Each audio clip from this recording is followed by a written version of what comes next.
स्वाधीनता के पहले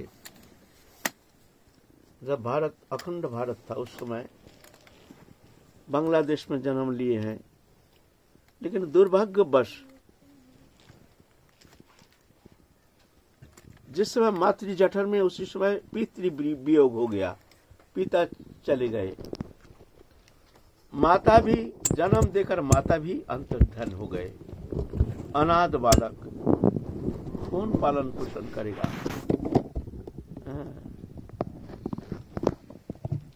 भगवान सब कुछ करते हैं, भगवान सबके मालिक हैं।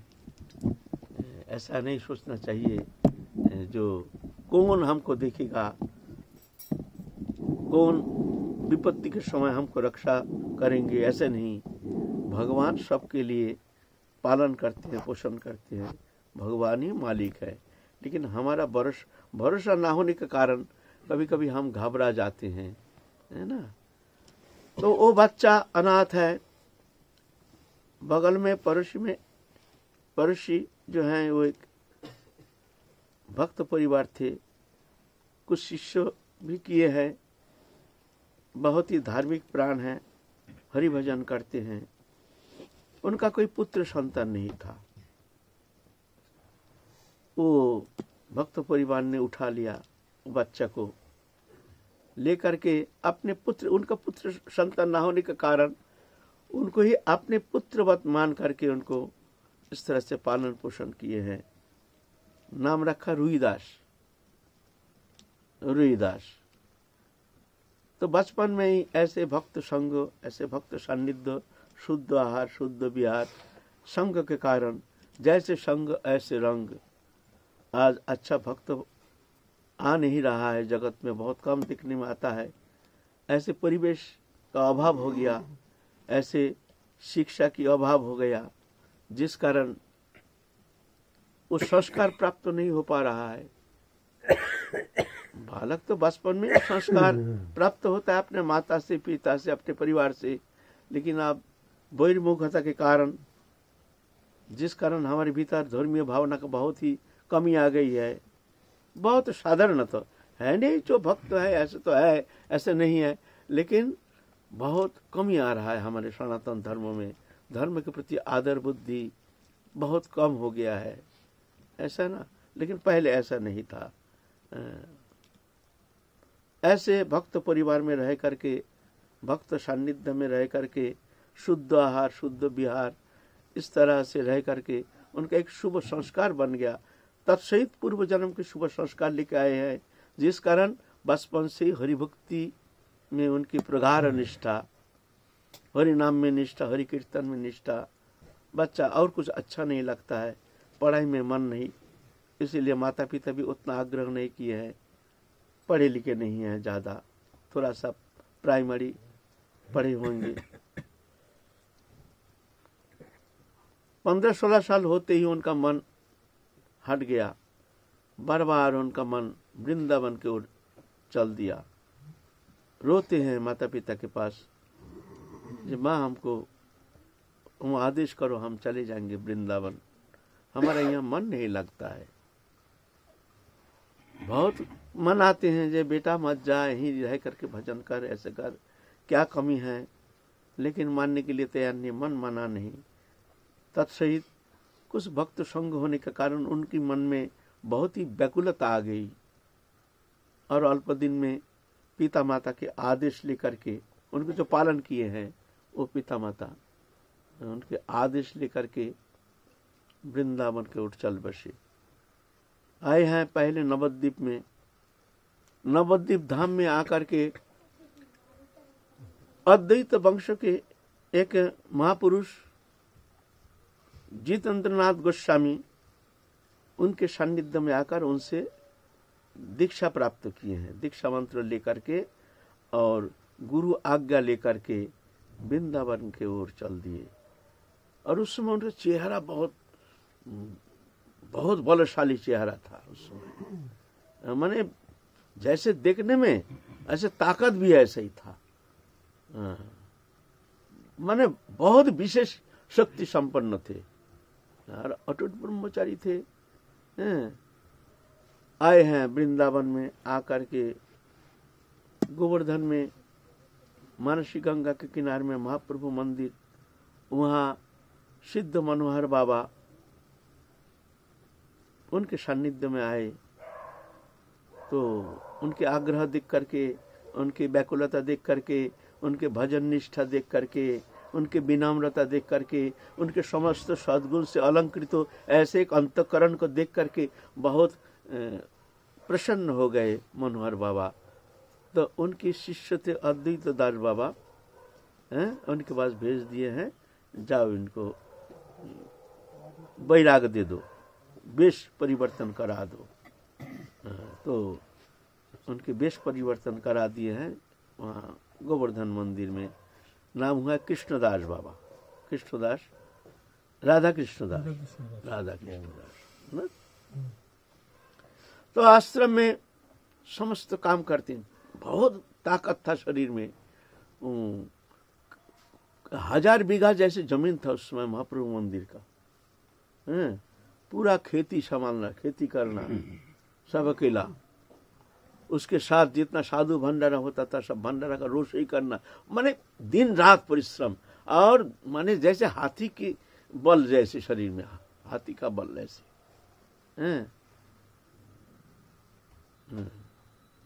इतनी शक्ति, सब कोई देख करके घबरा जाते। तो जो ऐसी इतनी शक्ति कहाँ से आ गया इनमें। एक बार क्या हुआ, एक बार गेहूं काटा है, फसल हो गया है, फसल काट कर बोरा भर के रख दिया।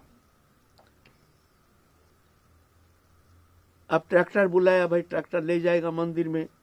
और उस समय सब ट्रैक्टर बिजी रहता है, व्यस्त रहता है, ठेका ले लेती हैं सबका सामान, सब गेहूं पहुंचाना घर घर में, सब कहीं तो बाजार में पहुंचाना है, कहीं तो ट्रैक्टर मिलता नहीं है।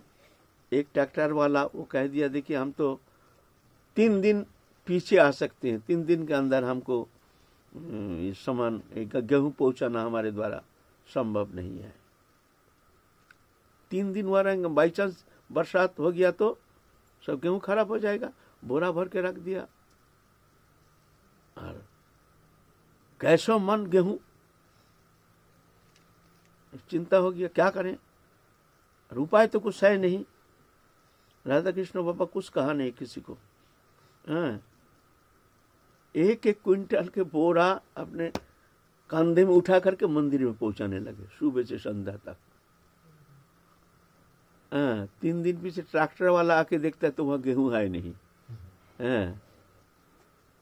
मंदिर में सब कहते हैं, भाई गेहूं कौन ने लाया, गेहूं कौन ने लाया। राधा कृष्ण बाबा कहते 3 दिन कौन इंतजार करेगा, हम खुद ही ले आए सब गेहूं। इतनी शक्ति थी उनमें। समस्त गेहूं ढो ढो के कंधे में करके खेत से एकदम मंदिर में पहुंचा दिया। इतना ताकत था उनमें, तत्सहित इतना उनमें भजन निष्ठा, सरलता, दया, माने समस्त सद्गुण से अलंकृत थे। ये सद्गुण जो है, ये जब भगवत शरणागत हो जाते हैं तभी जाकर के उनके अंदर समस्त सद्गुण से भक्ति देवी की कृपा से उनके अंतःकरण जो है एक अलंकार बन जाता है। कृपालु वकृत द्रोह सत्यसार समो निर्दोष बदान्न मृदु शुचि अकिंचनो सर्वोपकारक शांत कृष्णैक शरण अकामनीय स्थिर विजित सरगुण मृत भूक अप्रमत्त मानदमानी गंभीर करुण मैत्र कवि दक्ष मौनी। ये सब अपराकृत गुण, ये सब वैष्णव के अंदर देखने में आता है। ये साधारण मनुष्य में ये सद्गुण आना संभव नहीं है। यह अपराकृत गुण से उनके हृदय एक अलंकार बन जाता है। जैसे सोना होने से ही कंठ में धारण किया नहीं जाता है, धारण करने के लिए एक अलंकार बनना जरूरी है ना।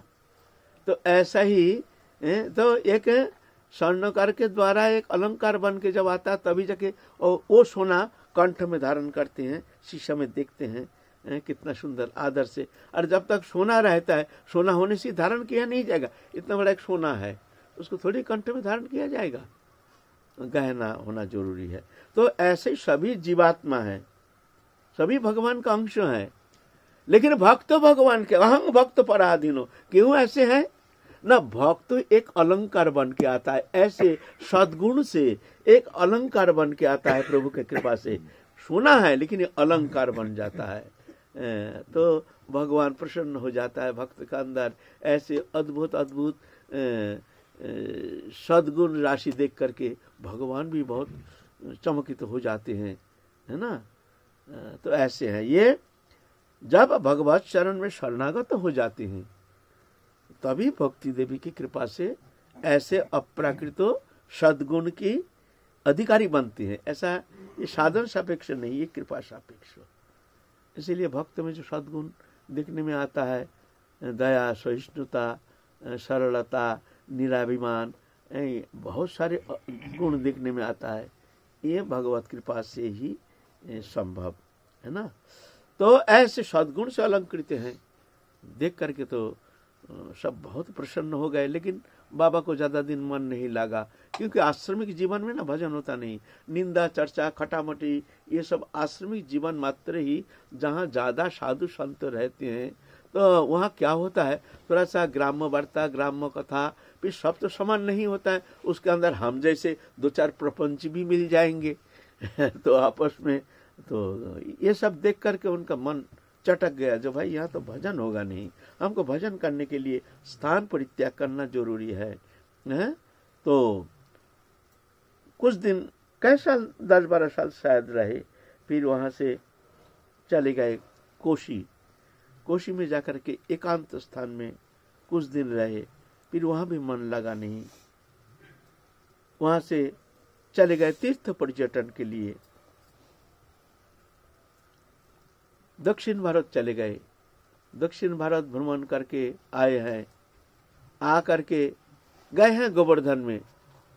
सिद्ध मनोहर दास बाबा के चरण प्रांत में आकर के निवेदन किए हैं, बाबा मेरा मन नहीं लगता है, आश्रमिक जीवन हमको अब पसंद नहीं होता है, मैं चाहता हूँ कि एकांत में मैं कहीं भजन करूं, आप हमको कृपा कीजिए, आप बताइए मैं कौन सा पंथा अवलंबन करके मैं तीव्र भजन कर सकता हूँ, हमारे मानव जीवन में सफल कर सकता हूँ, ऐसे आप हमारे लिए उपदेश कीजिए। आश्रमिक जीवन में हमारा मन अब लगता नहीं है बाबा। तो मनोहर बाबा तो बहुत पहुंचे हुए संत थे, उस समय के माने हुए संत, ऐसे मतलब 60-70 साल पहले, 60-70 साल पहले की बात है। क्योंकि हम ही आए हैं 42 साल हो गया ब्रज में, हमारे पहले की बात है ना। 42 साल तो हमारा ही बीत गया देखते देखते ब्रज में।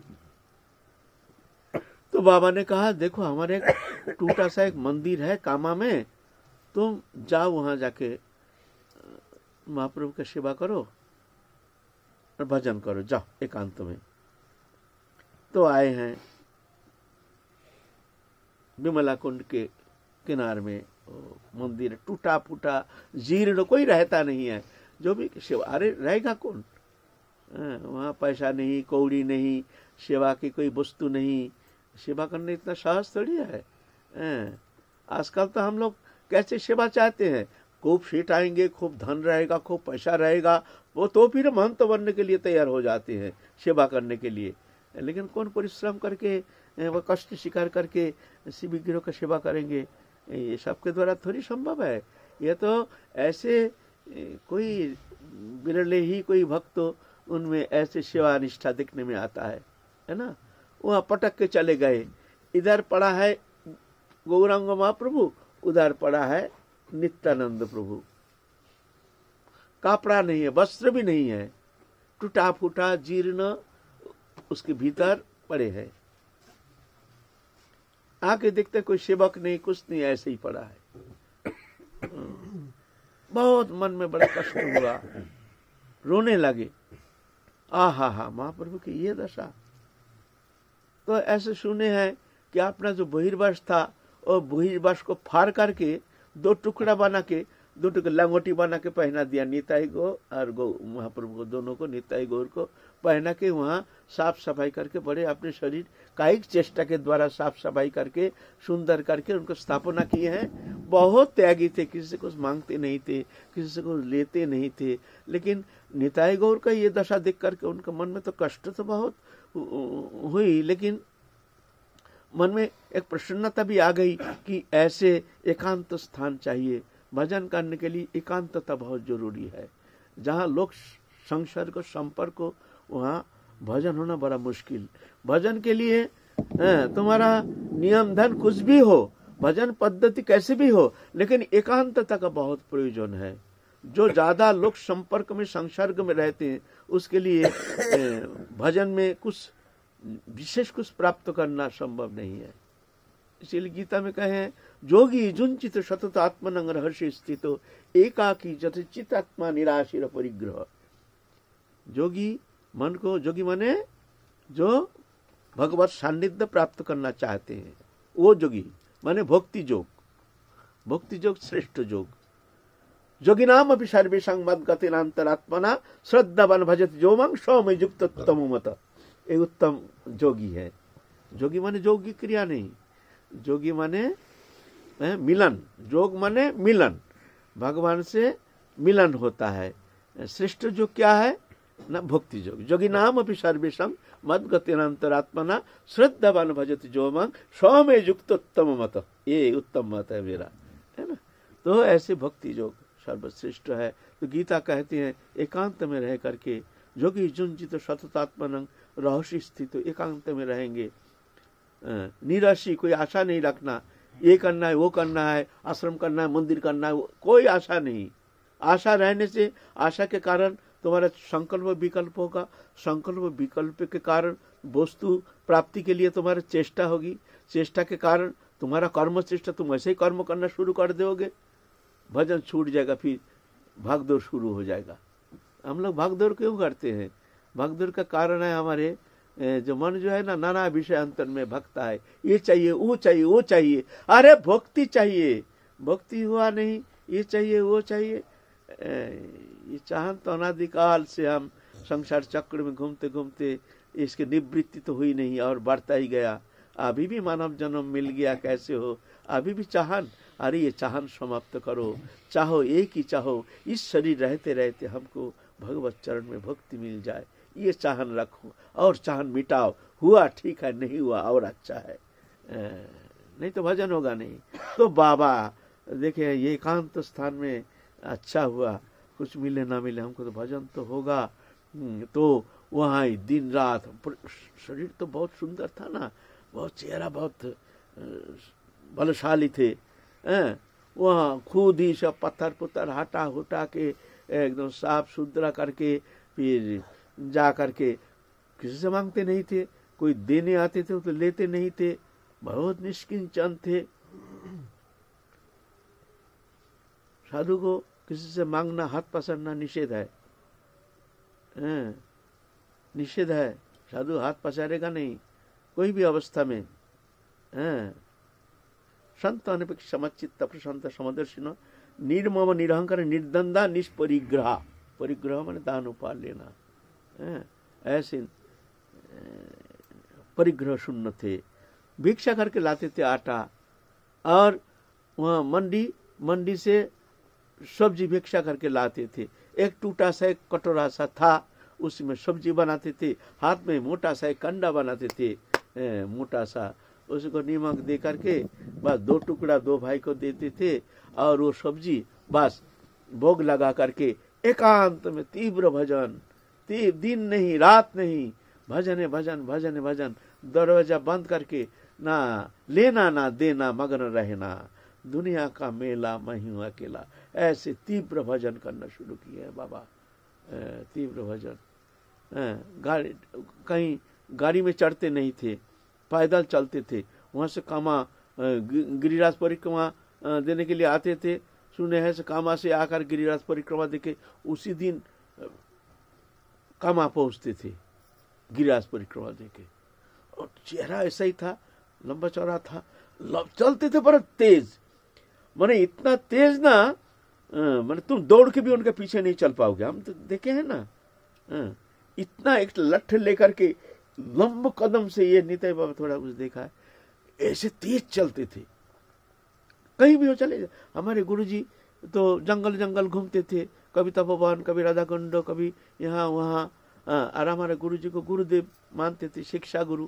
हमारे गुरुदेव के पास चले जाते थे। हम तपोवन थे उस समय, तपोवन जमुना किनारे में, कामा से पैदल जा करके तपोवन में गुरुदेव से मिल करके पैदल उसी दिन आ करके, रात्रि निवास का ही नहीं, आना ही पड़ेगा चाहे कितनी रात हो।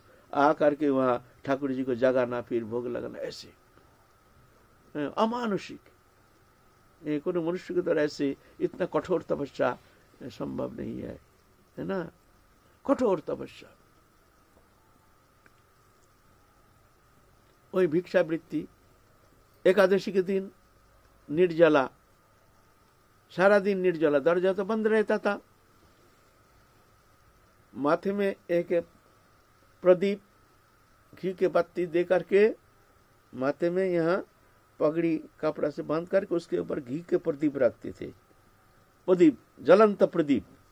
सारे रात बैठ करके भजन करते थे। वो हिलना नहीं चाहिए, हिलना नहीं चाहिए, नींद आने से तो गिर जाएगी ना प्रदीप, ना हिलना नहीं चाहिए। वो तपस्या, ऐसे कठोर तपस्या करते थे। दिन में भी एक गुफा जैसे था, उसमें सारा दिन भजन करते थे। महाप्रभु की कृपा भी बहुत प्राप्त किए हैं। महाप्रभु के आदेश निर्देश प्राप्त करते थे, कभी कभी आदेश भी प्राप्त करते थे, ऐसे हैं। एक बार क्या हुआ, मंदिर जो है वो साफ करके खुद ही जो टूटा फूटा ठीक करना, जब कहाँ जाएंगे, कहाँ मिस्त्री, पैसा कहाँ, चलो पत्थर हटा के खुद ही उधर जो वो सरकारी काम करते थे ना, रोडवेज का काम करके पत्थर बहुत फेंक फाक के चले जाते थे ना, तो वहां से 5-7 किलोमीटर जा करके वहां पत्थर लेकर के ढो के आते थे, ले आते थे वो मंदिर बनाने के लिए खुद। एक दिन तो ऐसे पत्थर हटाया, पुराना मंदिर, जीर्ण मंदिर, एक नाग सांप ने डस दिया, विशाल एक नाग सांप छम करके मार दिया और बहुत खून निकलना, धारा बहना शुरू हो गया। और सर्प ऐसा ठहरा है, जा जा जा जा ऐसे कर रहे हैं। तो सर्प भी ठहरा है, बाबा भी ठहरे हैं, यहाँ से खून निकल रहा है, नाग सांप। क्या करें, अब तो मृत्यु आ गया, अब तो बचना संभव नहीं है।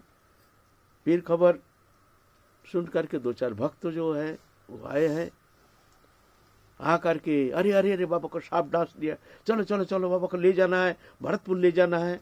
बाबा कहता है महाप्रभु की सेवा छोड़ के भरतपुर नहीं जाएंगे, मृत्यु है ठीक है, महाप्रभु के चरण प्रांत में ही हम शरीर छोड़ेंगे, हम कहीं जाएंगे नहीं, जो होगा महाप्रभु की इच्छा।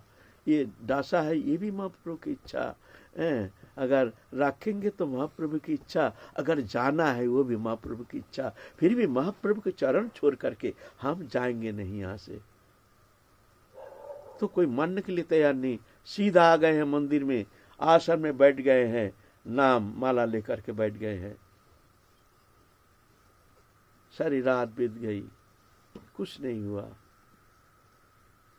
कोई सर्प डस गया, कुछ असर नहीं पड़ा, कुछ नहीं हुआ। तब से उनका नाम फैल गया पूरा ब्रजमंडल में, पूरा कामा में, सब फैल गया। जी बाबा सिद्ध बाबा एकदम सिद्ध महात्मा है, ये साधारण नहीं है। बड़े बड़े लोग आते थे, बड़े बड़े मंत्री मिनिस्टर, घुसने नहीं देते थे आश्रम के अंदर, घुसना नहीं, गाली देते थे बड़े जम के। कोई बड़े बड़े पुलिस ऑफिसर ये सब आते थे, वही ठाड़े होकर भयानक गाली देते थे, किसी को घुसने नहीं देते। वो सब मंत्री मिनिस्टर पैसा वाला को तो घुसने नहीं देते थे। इतना त्यागी वो शशान था वहाँ। वो जो कपड़ा लगता मुर्दा का फेंक जाते थे, और मुर्दा का कपड़ा लेकर के कौपिन बना के पहनते थे। ठंडी मौसम में क्या पहनेंगे, वहाँ मुर्दा जलाने के लिए आते थे, वहाँ स्वेटर फेंक देते थे ना जो पुराना, वही स्वेटर पहनते थे। हम भी देखे हैं, ये भी देखा है। एक स्वेटर था मुर्दा का, यहाँ बुटान वाला, वही उनका ड्रेस था। कितना त्यागी, ऐसा थोड़ी होता है, ऐसे भक्ति थोड़ी होती है, ऐसे ही राधा रानी की कृपा प्राप्ति थोड़ी होती है। ससुख बासना, हम लोगों को तो बासना क्या चाहिए, कपड़ा चाहिए, लत्ता चाहिए, सुख चाहिए, सुविधा चाहिए, खाने को चाहिए, बढ़िया चाहिए, गरम गरम चाहिए, ठंडा खाया नहीं जाता है, ठंडी रोटी खाया जाता है। हम लोगों का कितना सुविधा, गर्मी है, एसी चाहिए, पंखा चाहिए, कूलर चाहिए। तो भक्ति ऐसे थोड़ी होती है, एक खेल तमाशा है। सुबह होते ही बाल भोग चाहिए, गरम गरम, वो भी अच्छे ऐसे नए नए, एक सा बाल भोग तो नहीं खाया जाता है। आज कुछ हलवा तो कल कुछ और बढ़िया खाएंगे ना, तब ना जगह भजन होगा। ऐसे आज के जो हम जैसे साधक की जो स्थिति है, वो कह रहे हैं ऐसी स्थिति, ऐसी तीव्र कठोर साधना की है ना। चतुर्मास व्रत करते थे, आधा किलो दूध बस सारे दिन में, 24 घंटा में आधा किलो दूध पी करके चतुर्मास व्रत करते थे, और कुछ नहीं। 4 महीना ऐसे साधन में बहुत उच्च स्थिति में पहुंच गए थे, लेकिन किसी को बताते नहीं थे। साधन शक्ति संपन्न थे बहुत, महाप्रभु की कृपा प्राप्त कर चुके हैं, दर्शन भी प्राप्त किए हैं, ऐसे भी सुनने में आता है। एक बार क्या हुआ, पीछे तो उनके बहुत सेवक आने लगे। एक बार मैया थी, एक उनकी ब्रजवासी मैया, उनकी बहुत सेवा करती थी, एक निष्ठ सेवा करते थे। झाड़ू गुड़ू लगाना, ये करना, साफ सफाई करना, ये करना। क्या नाम मैया? दुलाली मैया। बहुत पहले से, हम जब आए तब से, हम जब 42 साल पहले तभी वो मैया को देखे। वो मैया बहुत सेवा करती थी। एक बार क्या बीमार हो गया मैया का, बस अंतिम समय आ गया। वो उम्र भी बहुत हो गई है, अभी बहुत उम्र है। तो अब बहुत डॉक्टर दिखा लिया, डॉक्टर कहते हैं नहीं ये तो बचेगा नहीं, हमारा पास तो कोई इलाज है नहीं।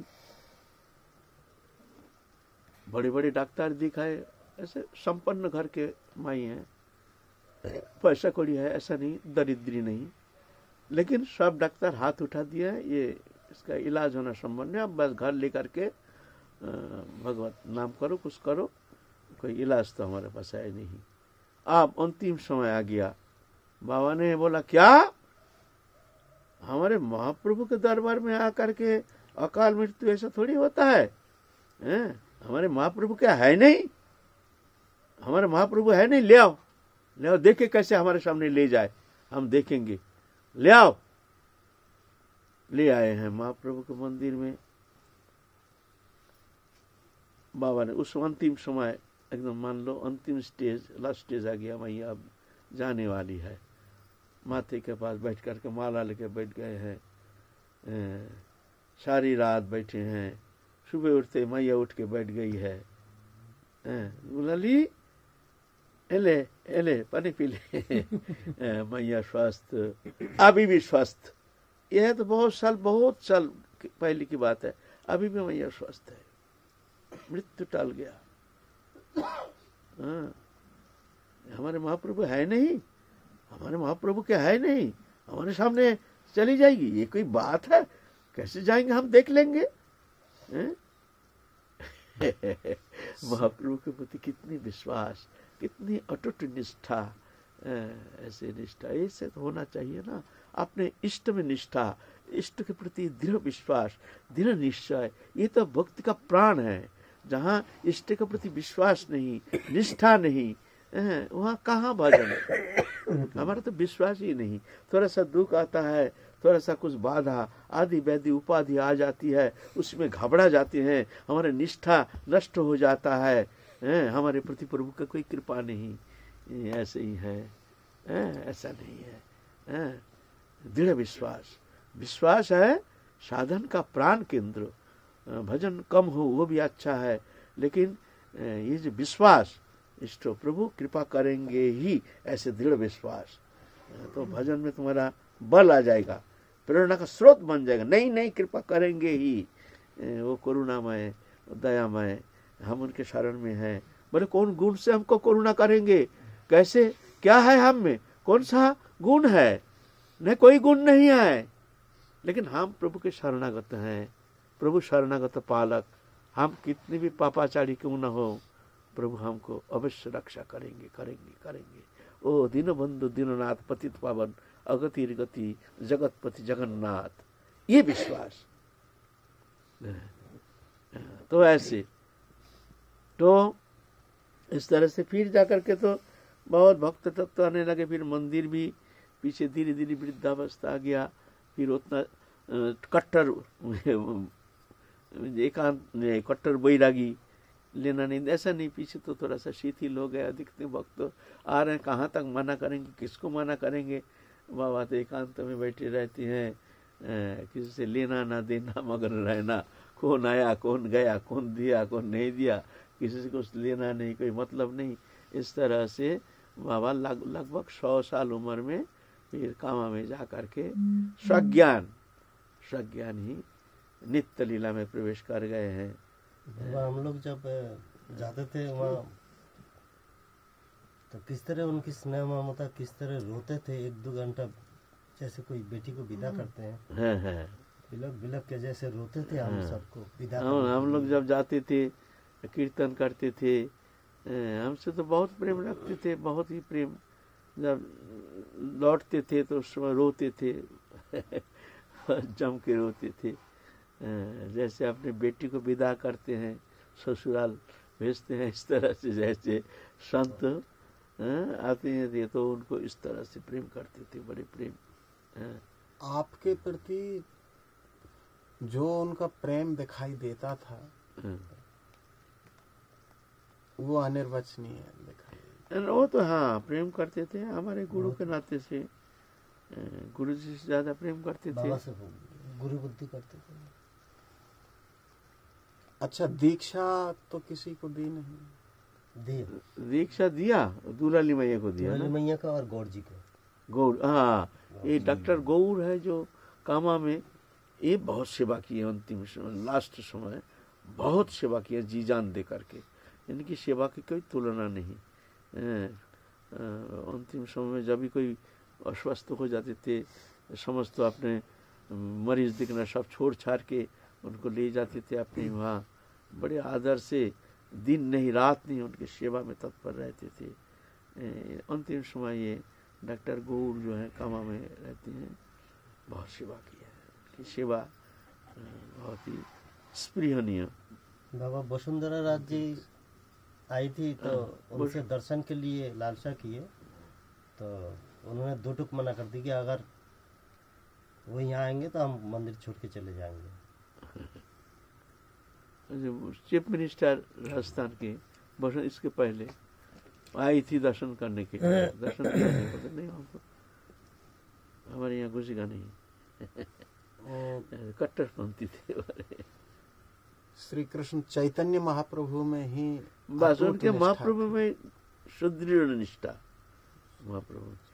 फिर एक बार उनके वही पूर्वाश्रम में जब बांग्लादेश में रहते थे, उस समय उनका निताई गौर विग्रह था, जहाँ उनको पालन किए हैं जो मैया निताई गौर राधा कृष्ण विग्रह। तो माता वृद्धा हो गई, तो उस समय सपनादेश किए हैं जो हमको पहुँचाओ कामा में राधा कृष्ण दास के पास, हम वहीं रहेंगे, वो ये हमारी सेवा करेंगे, सपनादेश किए हैं। तो बांग्लादेश से बड़े कष्ट से भारत आकर के कामा में ला कर दिए हैं। फिर सेवा किए बहुत दिन अपने पास रख करके। एक वृद्धावस्था, उठना बैठना कष्ट होता है, फिर भी सेवा छोड़े नहीं है, दिन रात ठाकुर जी की सेवा में रहते थे।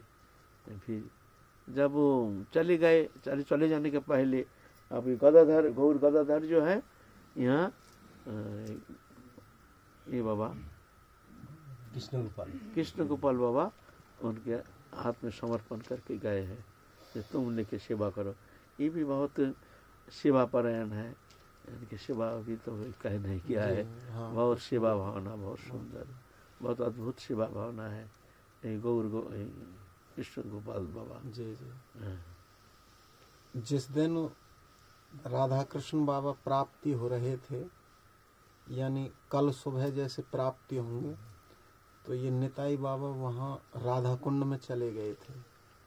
तो उस दिन की घटना मुझे याद है, आपने निताई बाबा को वहाँ फोन किया था कि तुम सीधे कामा पहुँच जाओ, वहाँ रहना तुम्हारा बहुत जरूरी है।